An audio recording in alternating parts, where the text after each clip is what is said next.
noche damos gracias por bendecirnos con un nuevo día, donde hemos disfrutado de tu amor y misericordia, no solamente dándonos lo más importante, que es el perdón de nuestros pecados, sino también como Señor de los cielos nos has dado el techo, la comida y el vestido.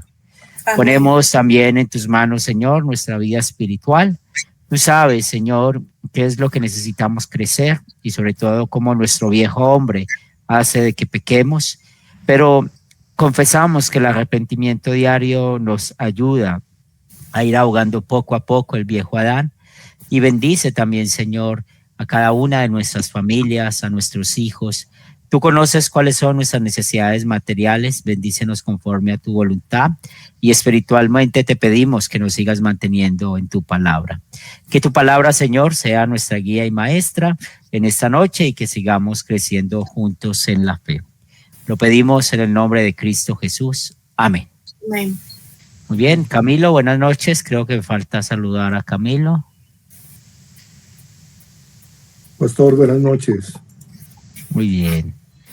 Y yo no sé si ya nuestro hermano Lester ya está grabando.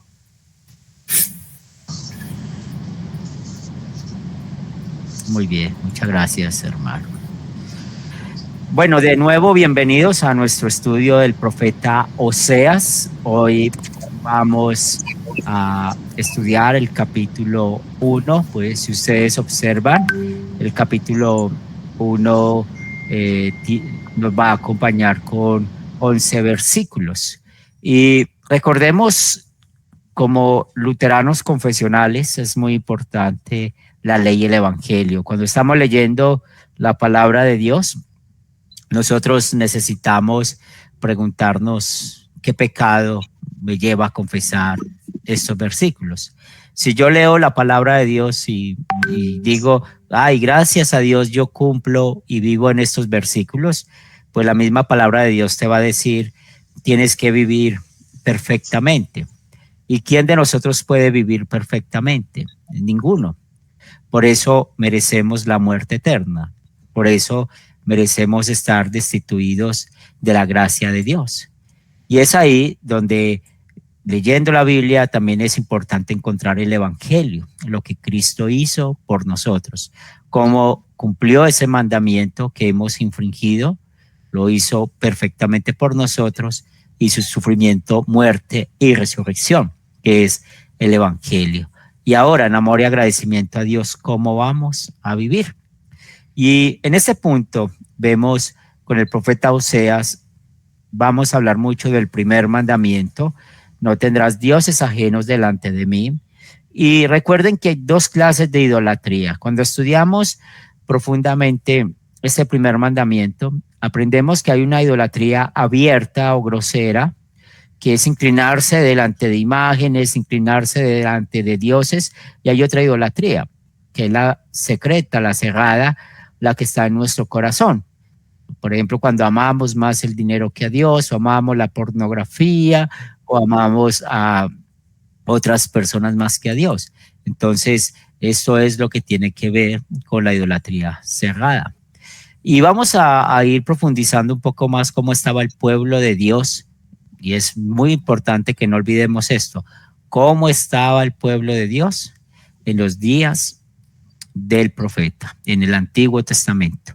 Y cómo es muy parecido a lo que pasa con la iglesia de Dios.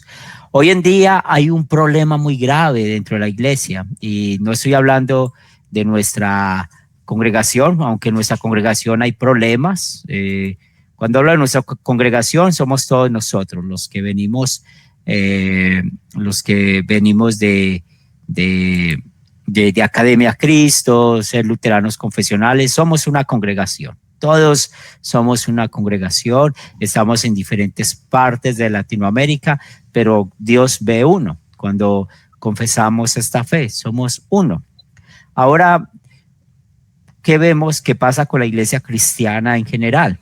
Y encontramos un tema que es muy complicado, pero lo vivimos, y es el famoso sincretismo. ¿Quién de ustedes puede decirme con sus palabras qué es el sincretismo? ¿O qué entienden por sincretismo?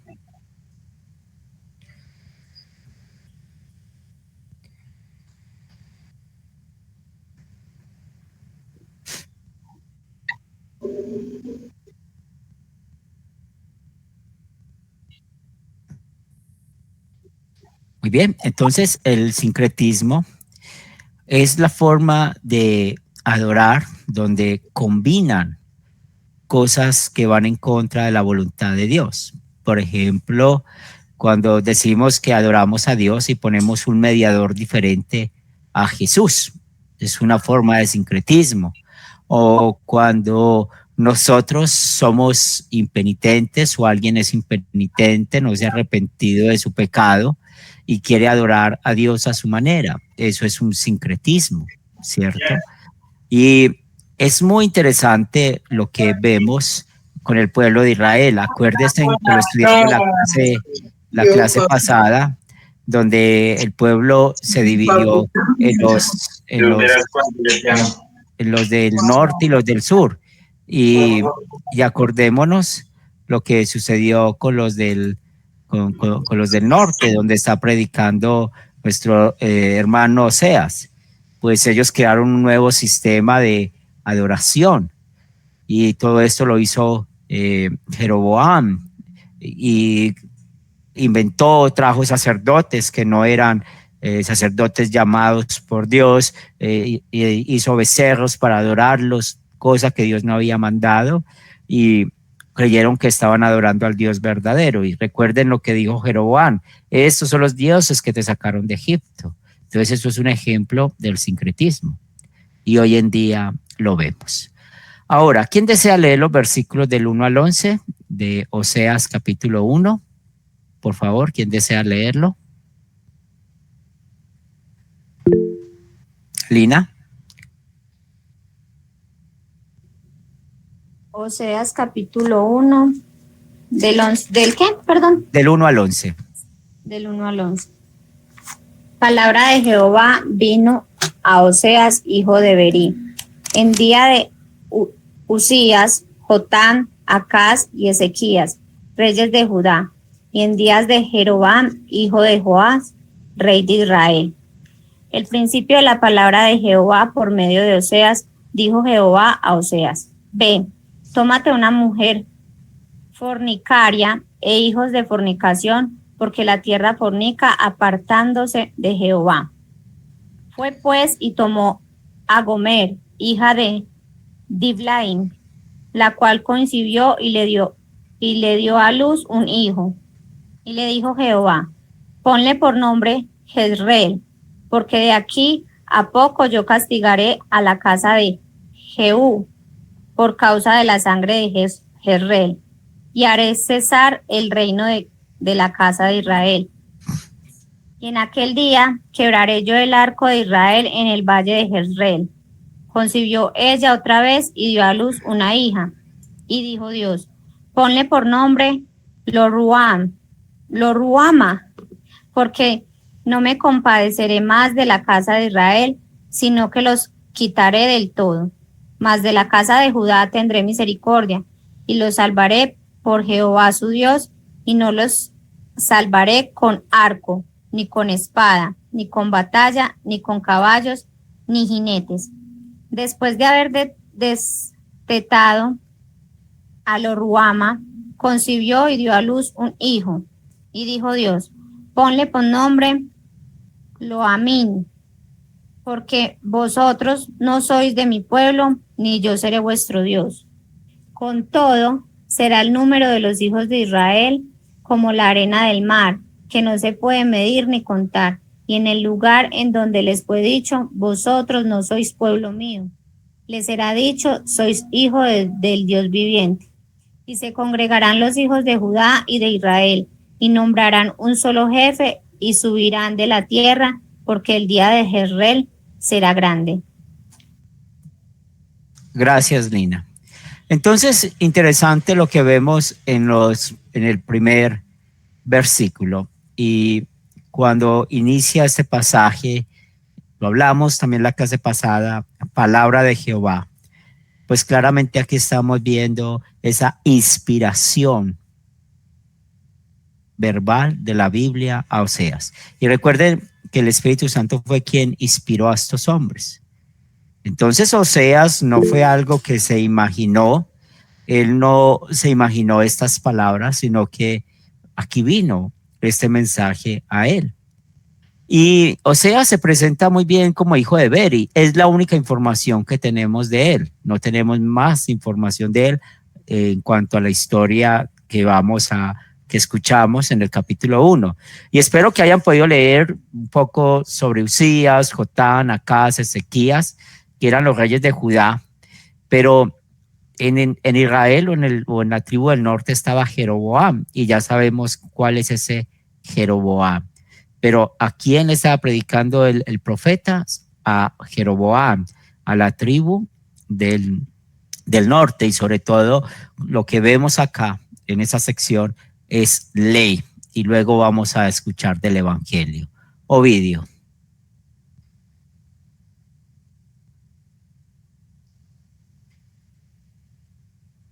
¿Lo escuchamos, Ovidio? Significa la palabra Jehú? Pues vamos a llegar a esos versículos para ir aprendiendo. ¿Bien? Ok, gracias. Entonces aquí que quede claro, el primer versículo que nos enseña la inspiración verbal. Es muy importante que tengamos en cuenta eso.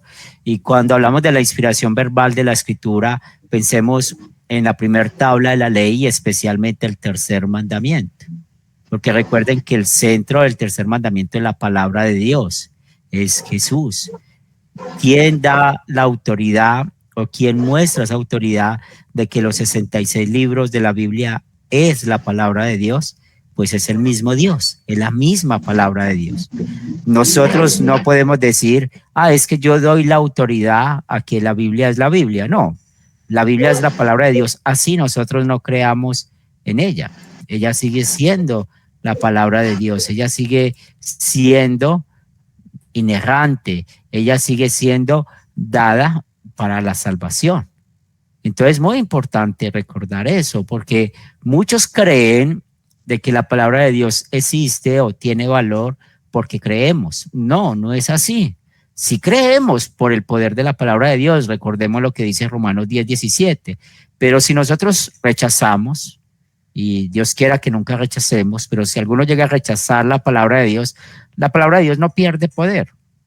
Por allá en Romanos capítulo 9, pues Pablo muestra el dolor, la tristeza por el pueblo de Israel, y porque el pueblo de Israel había rechazado. Mire que en el capítulo 9, ¿qué dice Pablo de Israel? Pues era el pueblo de la promesa, el pueblo del pacto, el pueblo donde vino nuestro Señor Jesucristo.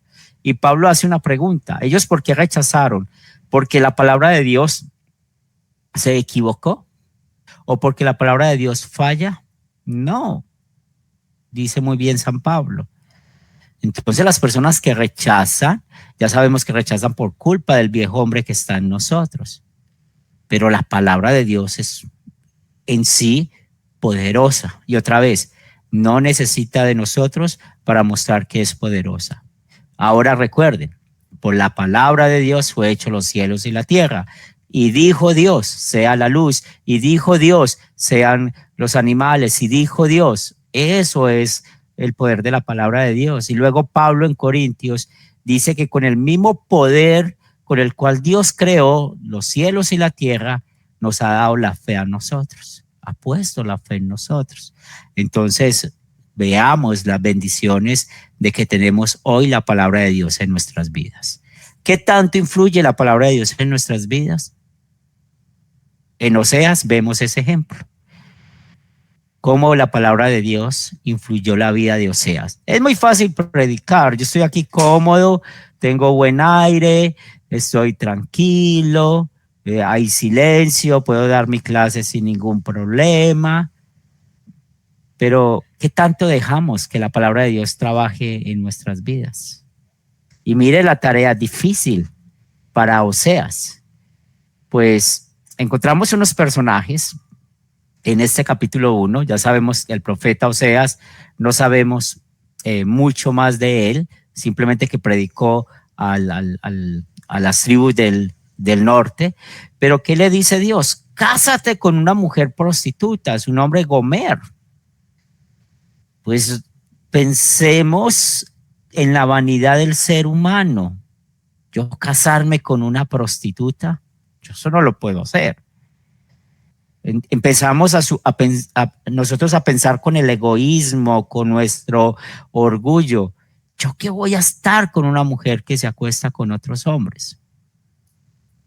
Y no sabemos bien si Gomer era una mujer que era israelita y por si era prostituta o trabajaba en el templo de Baal, porque acuérdense en la clase pasada que hablamos de la religión que vivían el pueblo de Israel, cómo cayeron en esa trampa y sobre todo los del norte.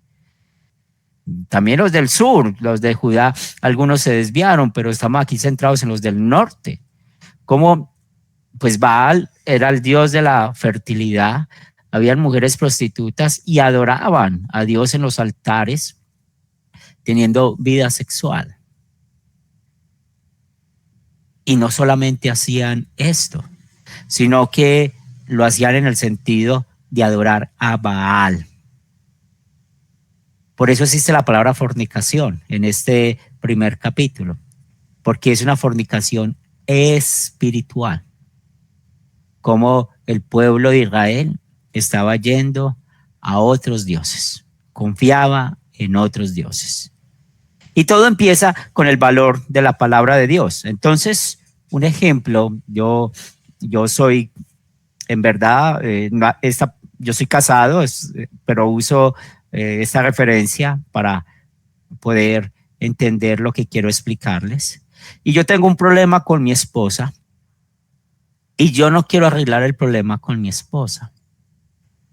Entonces, hay esa pregunta. ¿Cómo me está impactando la palabra de Dios si yo no quiero arreglar el problema con mi esposa? Entonces ahí yo tengo un problema de idolatría. ¿Idolatría qué? A mi pecado.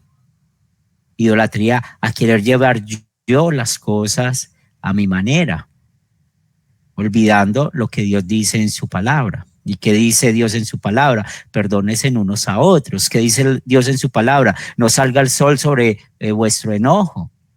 ¿Qué dice la palabra de Dios? Que nos cuidemos de la ira, que nos cuidemos de la gritería, de las peleas, los conflictos, que todo eso es pecado. Entonces, veamos qué tanto influye la palabra de Dios en nuestras vidas y sobre todo cuando caemos en pecado. Porque todos nosotros pecamos todos los días, pero todos los días nos arrepentimos. Pero hay un problema cuando hay un pecado sin arrepentimiento. Y recuerden, si hay un pecado sin arrepentimiento, tengo un problema espiritual muy serio con Dios. Y ese pecado sin arrepentimiento me lleva al infierno. Recordemos eso. Entonces, otra vez, Oseas, un hombre tranquilo, y le dice a Dios, cásate con una prostituta.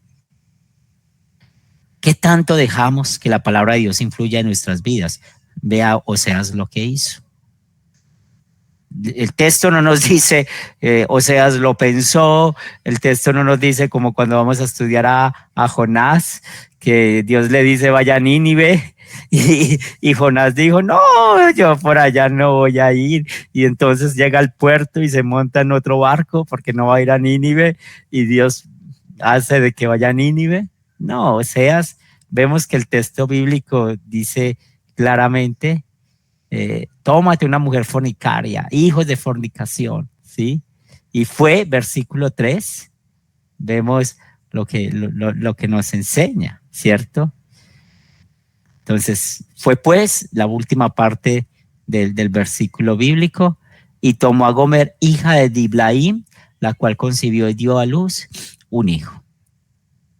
¿Qué tanto influye la palabra de Dios en nuestras vidas? Mire aquí el profeta lo que hizo. Y ahora, el profeta es un hombre pecador, como lo es usted y yo. Aquí vemos una aplicación del segundo mandamiento en cuanto a que el Espíritu Santo es Dios y el Espíritu Santo mora en nosotros, así como moró en Oseas. Y mire, ¿qué hizo Oseas? Obedeció a la palabra de Dios. Entonces, por eso estábamos hablando de la primera tabla de la ley, primero, segundo y tercer mandamiento. Pues de la idolatría sabemos que es un pecado contra el primer mandamiento. El segundo mandamiento nos muestra cuando no obedecemos al Espíritu Santo, que nos habla en el tercer mandamiento por medio de su palabra, y cuando no obedecemos es porque pecamos. Pues ¿qué merecemos nosotros? La muerte eterna. Pero aquí, ¿qué estamos viendo de Oseas? Cómo usó los mandamientos como guía. Entonces, al usar los mandamientos como guía, el tercero, el segundo y el primero, estamos centrados, obedeció a Dios. Obedeció a Dios. Y había un propósito, porque esto no es un simbolismo en cuanto al matrimonio. No, eso fue un matrimonio real. Eso fue un matrimonio, como decimos, hecho con todos los juguetes, ¿verdad? Todo el mundo sabía que Oseas se iba a casar o se casó con Gomer. Y Dios usó esto para una enseñanza. Y la primera enseñanza que nos enseña es el primer hijo, ¿cierto? El primer hijo de Oseas tiene un nombre y este nombre es Jezreel. Y ese lugar realmente es un lugar donde vivieron los reyes del norte. Y para poder ver de que en verdad existe este lugar, vamos a buscar unos pasajes bíblicos. Primera de Reyes 21:1, que nos dice, Primera de Reyes 21:1.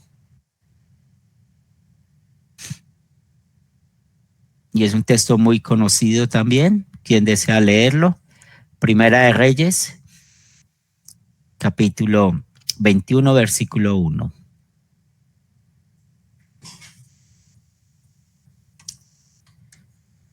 ¿Puedo yo? Buenas noches. Hola, Katy, claro que sí. Dice así: pasadas estas cosas, aconteció que Nabot de Jezreel tenía allí una viña junto al palacio de Acab, rey de Samaria. Muy bien, entonces sabemos de Acab y no perdamos de esta pista de este nombre, Acab, este rey. ¿Y recuerdan quién fue la esposa de este rey?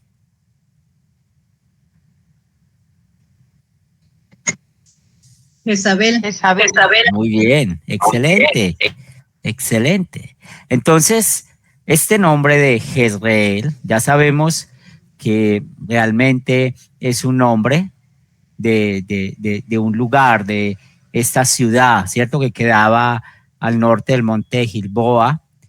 Y este valle de Jezreel, pues era muy rico. Y vemos la historia de la viña de Nabot, como nos imaginamos esa viña hermosa, esa viña única, tanto que sabemos la historia con Acab y Jezabel, todo lo que ellos hicieron. Entonces aquí vemos el sentido por qué lo llamó Jezreel, porque allí era la residencia de los reyes de Israel, o sea, las tribus del norte. O sea, que a ellos va esta primera forma directa de Dios predicar la ley, la ley. Entonces, nos muestra muy bien de que, ¿qué nos está diciendo en el versículo 4? Entonces tenemos de que ese nombre Jezreel, que está mostrando el lugar donde viven los reyes del norte, pues allí pasó algo. Y hablan de Jehú. Jehú es un personaje bíblico y donde nos habla de Jehú. ¿Qué hizo Jehú? Que era el bisabuelo de Jeroboam. Pues él cometió un pecado. Y ese pecado que Jehú cometió, vamos a leer Segunda de Reyes 2:11. ¿Quién desea leerlo? Segunda de Reyes 2:11.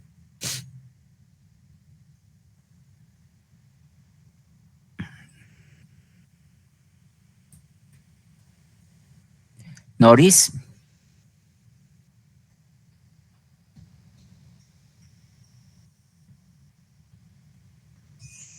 dice la palabra. Y aconteció que yendo ellos y hablando, he aquí un carro de fuego con caballos de fuego apartó a los dos. Elías subió al cielo en un torbellino. Muy bien, y aquí, perdonen el lapsus que tuve, aquí vemos que también estuvo allá en el norte predicando Elías y Eliseo, que vemos esto. Ahora podemos buscar Segunda de Reyes 15 del 8 al 12. Segunda de Reyes 15 del 8 al 12. Y Arthur tenía una pregunta. Sí, pastor, muy buenas tardes para usted, un saludo Buenas y para noches. todos. Buenas noches, perdón, pastor.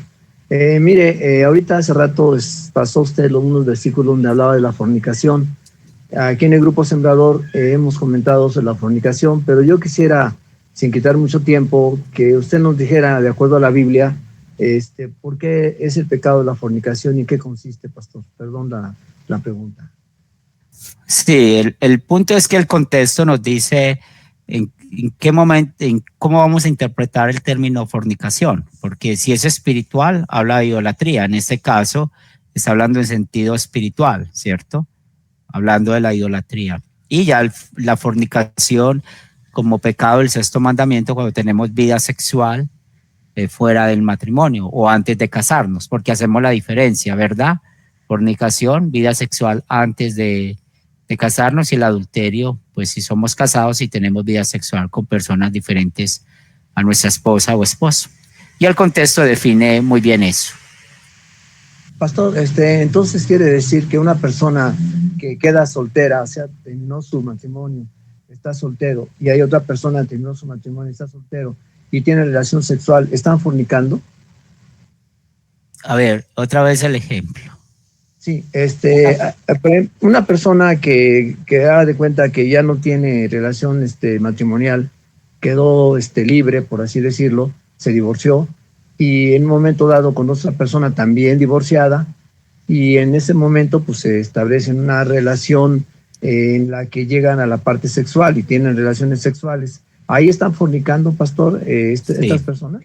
Sí están fornicando. Okay. Sí, porque Dios claramente manda que la vida sexual es dentro del matrimonio. Sí, es algo que no se negocia. ¿Bien? Sí, pastor. Muchas gracias, pastor. Gracias por su respuesta. Muy bien. Aunque hay muchos temas, esto da mucha tela para cortar, ¿cierto? Pero de manera general, sí. Muy bien, ahora sí vamos a leer Segunda de Reyes 15 del 8 al 12. ¿Quién desea leerlo? Lo tengo. Dale. Reinado de Zacarías. En el año 38 de Azarías, rey de Judá, reinó Zacarías, hijo de Jeroboam, sobre Israel 6 meses, e hizo lo malo ante los ojos de Jehová, como había hecho sus padres. No se apartó de los pecados de Jeroboam, hijo de Nabat, el que hizo pecar a Israel. Contra él conspiró Salum, hijo de Jabes, y lo hirió en presencia de su pueblo, y lo mató y reinó en su lugar. Y los demás hechos de Zacarías, he aquí que están escritos en el libro de Crónicas de los Reyes de Israel. Y esta fue la palabra de Jehová que había hablado a Jehú, diciendo: tus hijos hasta la 4ª generación se sentarán en el trono de Israel. Y fue así. Muy bien, entonces ya sabemos, Ovidio, que este Jehú es un personaje bíblico, es el abuelo o bisabuelo de Jeroboam. Jeroboam fue el que empezó el reino del norte y él empezó con la idolatría, ¿cierto? Y eso lo estudiamos la clase pasada. Entonces, ¿qué hizo este hombre? Como lo estamos viendo en esta sección, pues no solamente mató a Jehú, ¿cierto? Sino que también vemos, y si estudiamos un poco más la historia de él también fue el que mató a Jezabel. Y también vemos cómo él puso justicia por su propia mano. Pero, ¿qué está usando Dios aquí cuando le está mostrando el pecado a esta sección de Jezreel, que ya sabemos que es la tribu del norte? Pues que va a llegar un momento dado, ¿cierto? El día en que él va a quebrar el arco de Israel, ¿cierto?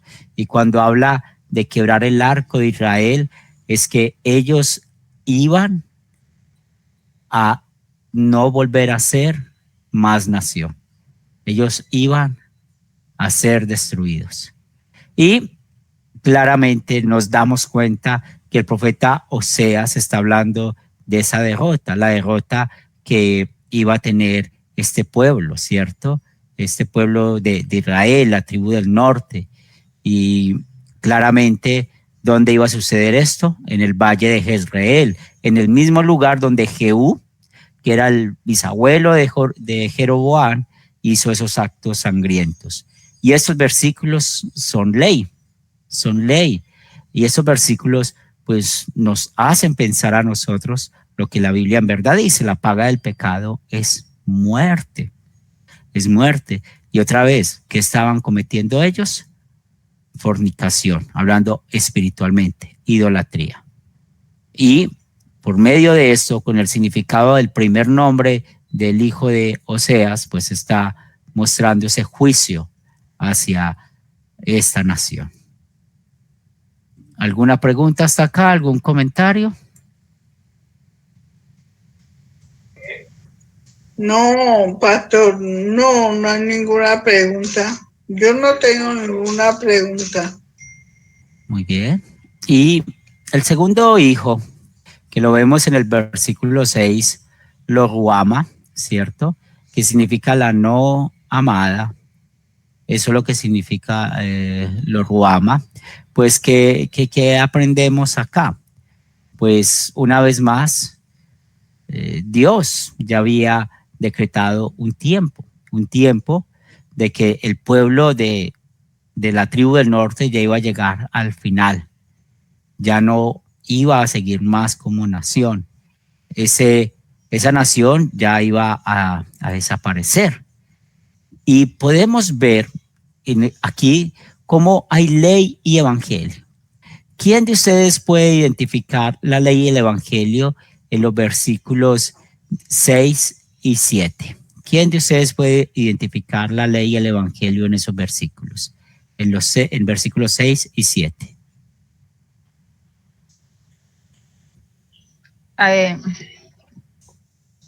Bueno, aquí en el versículo 6.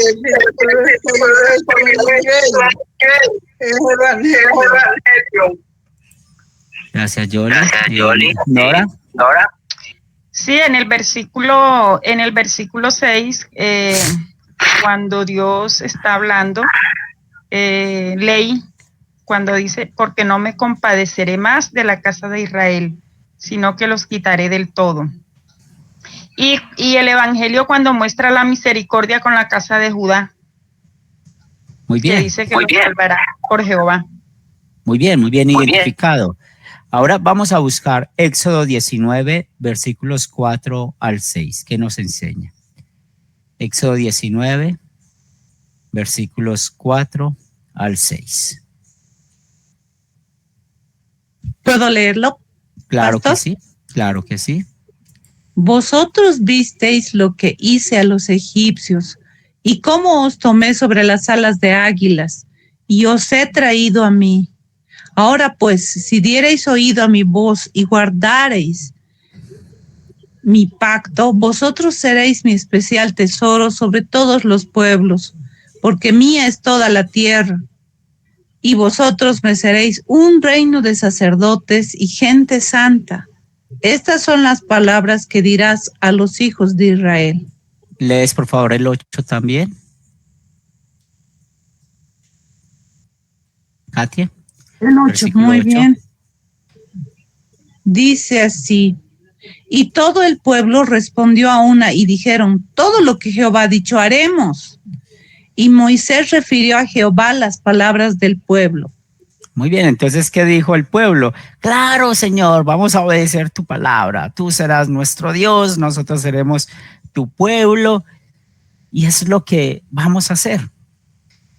Y aquí es donde podemos hablar de ese emocionalismo del cristiano, o esos cristianos que a veces somos como la gasolina, que el carro solamente o la moto solamente anda si tiene un poco de gasolina y se acaba la gasolina y no sigue más. Y eso es la emoción.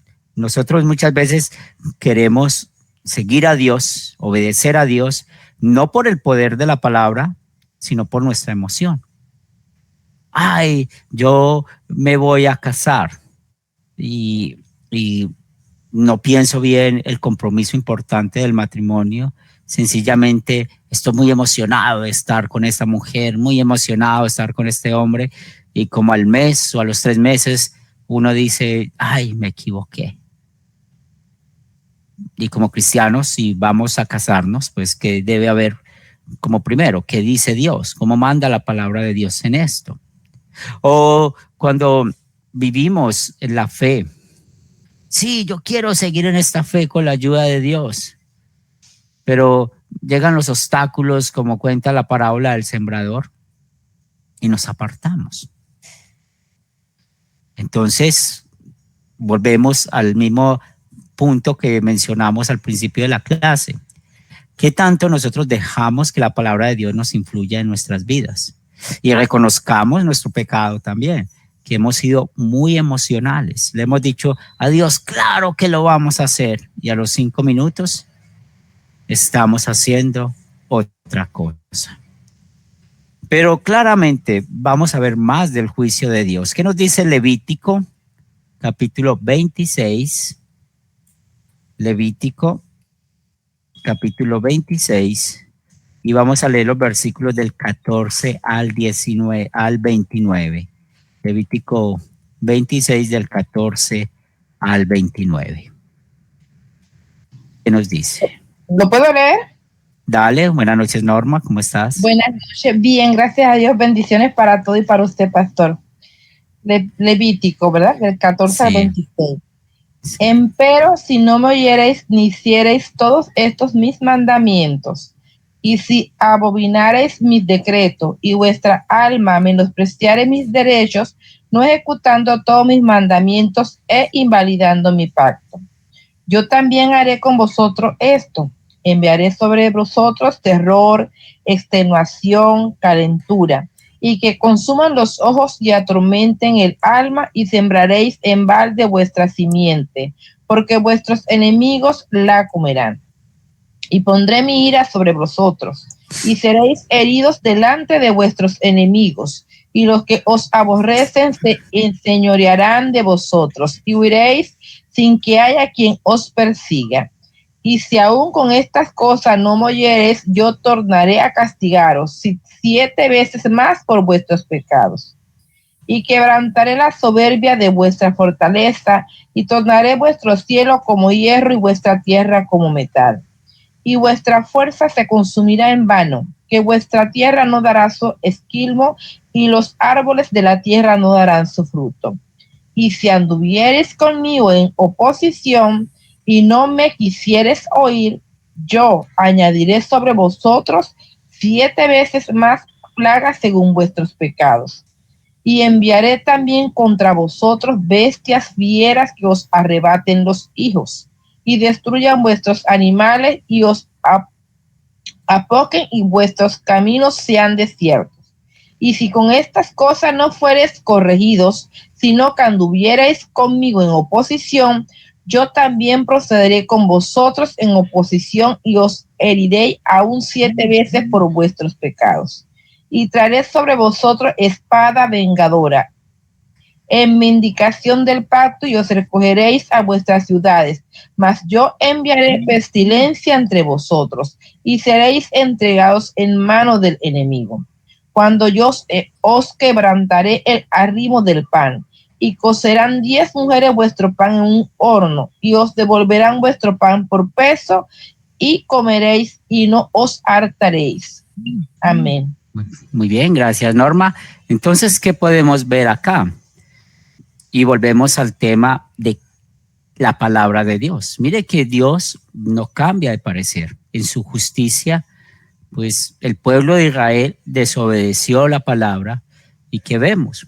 Voy a traer sobre vosotros espada vengadora, como lo podemos ver en el versículo 25. Y realmente Dios usó los asirios. ¿Y usó los asirios para qué? Para terminar con el reino del norte. Y por eso estamos viendo aquí Esto lo de Ruama, porque no me compadeceré más de la casa de Israel. O sea, va a llegar el fin. Lo mismo pasa con aquel que ha rechazado la gracia. Lo mismo pasa con aquel que es impenitente. Cara a cara, algún día va a estar al lado de Dios. Cuando uno está animando a una persona que dejó de congregarse, que dejó de participar en la iglesia, y lo primero que le dicen a uno, sí, pastor, yo leo la Biblia en la casa. Entonces, ¿por qué mienten? Si leyeran la Biblia en la casa, pues un fruto de la fe es el congregarse. Un fruto del poder de la palabra de Dios es otra vez todos los días arrepentirse de sus pecados. Pero esas personas, cuando uno les dice, no olvides que algún día vas a estar cara a cara con Dios. Sí, yo sé eso, que voy a estar cara a cara con Dios. Entonces, ¿qué respuesta le vas a dar? ¿Por qué vas a entrar al cielo? Voy a entrar al cielo porque Jesús murió por mí. Pues San Pablo dice en los Romanos, pues con la boca se confiesa para la salvación y con el corazón se cree también para salvación. Entonces, si alguien cree en Jesús como su Señor y Salvador y no se congrega, no se reúne, no tiene interés de unirse con otros para adorar el nombre de Dios, quiere abandonar la fe, porque es una manera de abandonar la fe. Bueno, ¿qué está pasando con esa persona? Va a llegar el momento dado de que cuando esté cara a cara con Dios le va a decir, yo no te conocí, no te conozco, no te conozco. Porque un creyente se congrega, un creyente cuando tiene la oportunidad toma la Santa Cena, un creyente estudia la Biblia, un creyente se deja influenciar de la Biblia. Y cuando hablamos de los frutos de la fe, pues son muchos los frutos de la fe que la Biblia nos enseña. Ahora, algún día, sí, ojalá se den cuenta y ojalá nosotros no caigamos en esa terquedad espiritual. Y volvemos al tema del Evangelio con Judá. Recordemos que de ahí es donde va a venir el Salvador. Recordemos esa promesa de Dios. Vamos a buscar segunda de Samuel, capítulo 7, versículo 16. ¿Quién desea leerla? Segunda de Samuel 7, 16.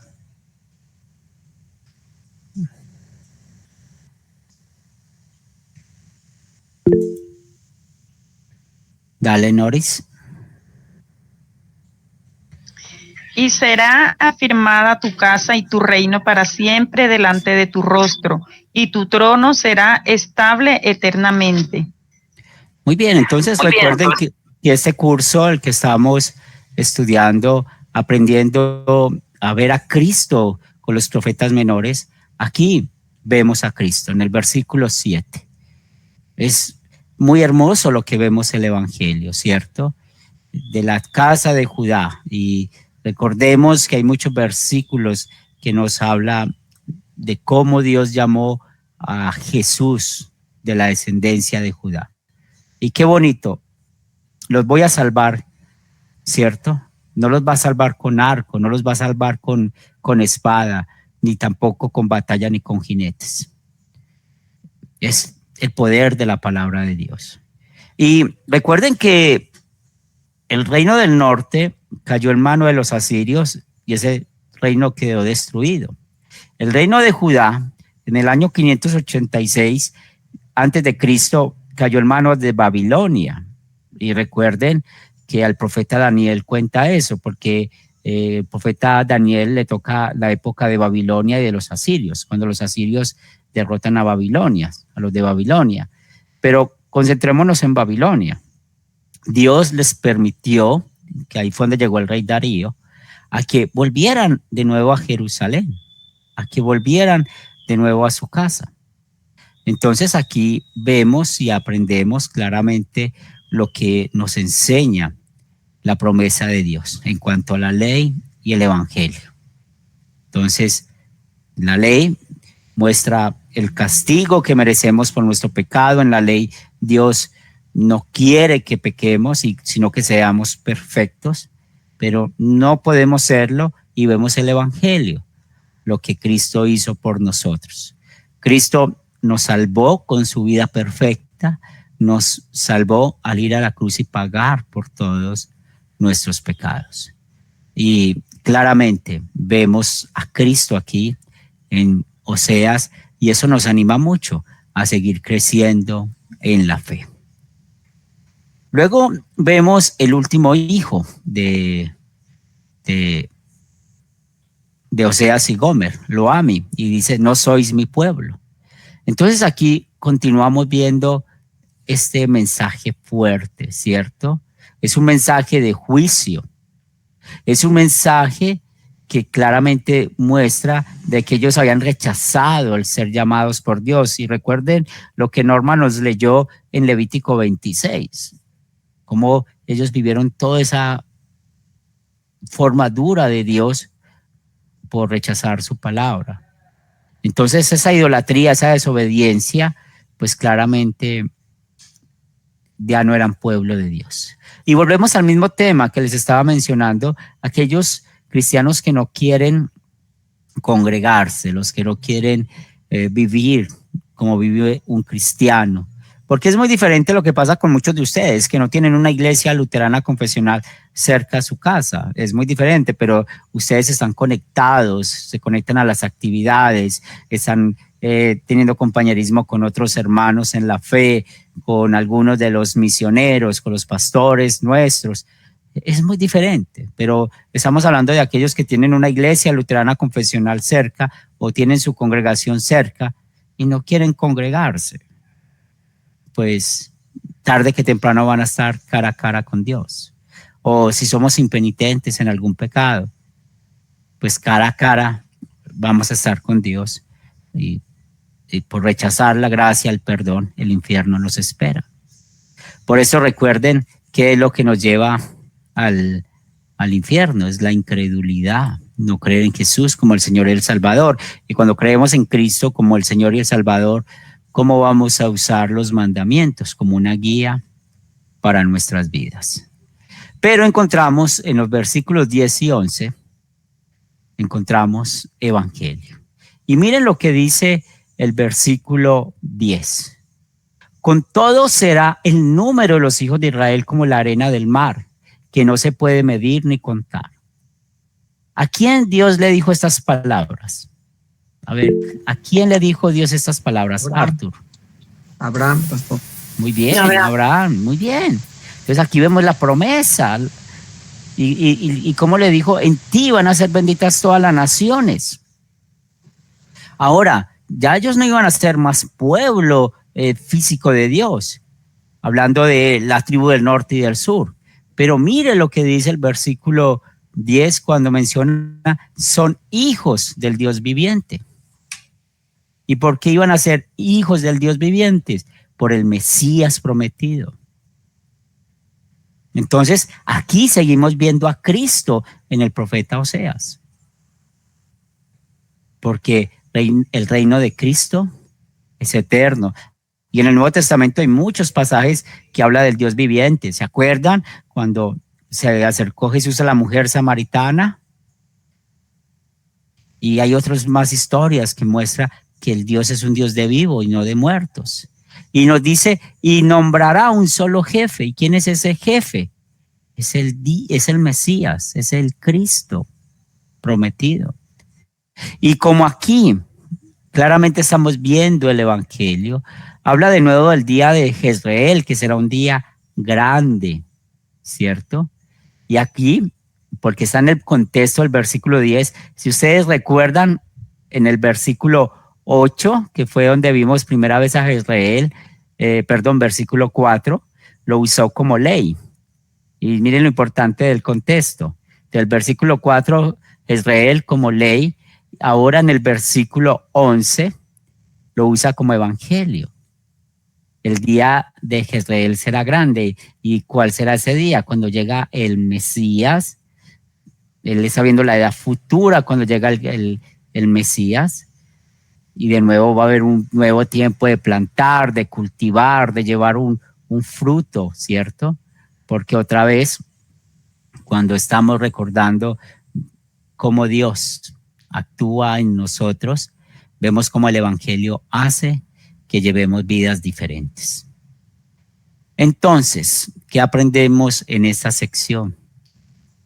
¿Qué tan obedientes somos a la palabra de Dios? Pensémoslo. Vamos a meditar eso, cada uno de nosotros personalmente. Y cada vez que estemos frente a la palabra de Dios, acordémonos primero la reverencia y recordar, bueno, este versículo, ¿qué pecado me lleva a confesar? Es muy importante. Si usted lee la palabra de Dios o yo leo la palabra de Dios y no veo mi pecado ahí en esos versículos, vuelva y léalo. O yo no puedo leer la Biblia y voy a decir, ay, gracias a Dios eso le cayó a Nora o le cayó a Viviana, no me cayó a mí. No, ahí estamos equivocados. Primero es a mí. ¿Y dónde vemos el amor de Dios? Como lo vimos acá en esta sección. Y mi oración es que el Espíritu Santo permita de que sigamos viendo la ley y el Evangelio y que sigamos viviendo movidos por el amor que Cristo hizo por nosotros. Amén. Muy bien, vamos a terminar con oración porque ustedes saben que usamos el Meet, que es gratuito, y en cualquier momento se nos cierra la sala. Entonces, vamos a orar.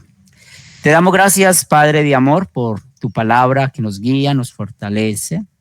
Y pedimos, Señor, que nos mantengas en tu misericordia, que sigamos confiando en la obra que Cristo hizo por nosotros y que cada día podamos seguir creciendo en la fe.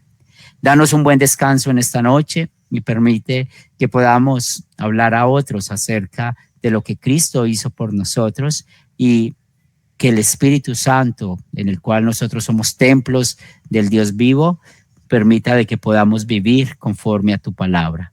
Que tu palabra sea nuestra guía, que tu palabra sea nuestra lumbrera y que tu palabra, Señor, nos guíe en cada momento de nuestras vidas, así como lo hizo con el profeta Oseas. Todo esto lo pedimos en el nombre de Cristo Jesús. Amén. Amén. Bien, hermanos, Dios les bendiga. Una buena noche. Amén. Buenas noches, gracias. Una buena noche. Dios los bendiga a todos. Dios los bendiga. Adiós, pastor, que Dios los bendiga a todos, hermanos en Cristo. Bendiciones a todos. Bendiciones. Gracias, hermano. Chao, Henry. Jackson, chao, Video, chao, Chao, todos. hermano. Camilo. Estamos en contacto, Camilo. Listo, llámame cuando quieras, todos, que estén muy bien.